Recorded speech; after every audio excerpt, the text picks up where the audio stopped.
scared out of their wits, and you can't fathom for 1 minute how it feels to be in a house where there's something invisible, intangible, and yet it can create such terror for these people.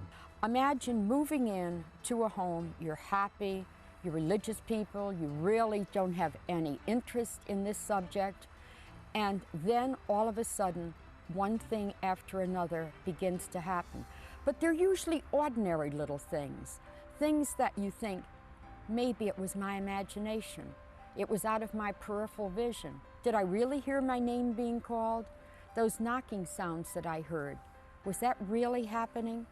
And then when you realize that you're not all alone, then you begin to become aware that something is happening in this home that's both invisible and intangible, but totally destroying their lives.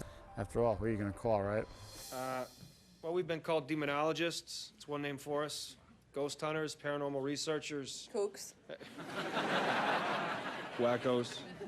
But we prefer to be known simply as Ed and Lorraine Warren. My interest was generated from the fact that I lived in a haunted house as a boy. Then later on, when Lorraine and I were married, as artists, we'd be traveling around the country, and if I heard of anything like a haunted house or ghosts somewhere, I'd say to her, come on, let's go over and see what it's all about, just out of curiosity.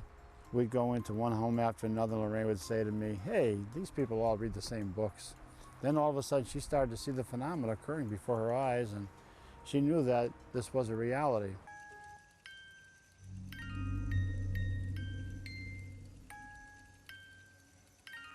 If you tell us that you feel there's something paranormal or supernatural occurring in your home, we don't take your word for it until we have experienced it ourselves. The Smurls, of course, as we often call them, the all-American family. They're what we know as chosen people. Chosen for what, right?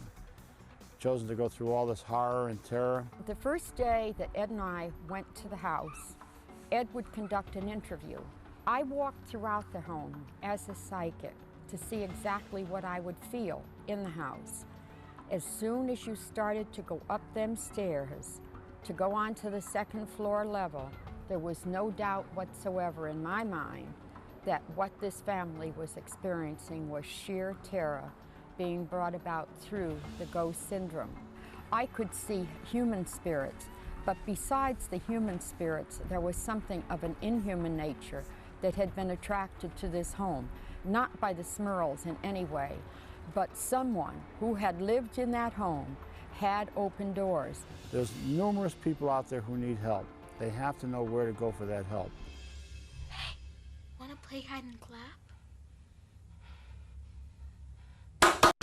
If you can just prove to yourself only once that you've actually seen a ghost, something supernatural, this takes you out of this humdrum life that most people live in all the time.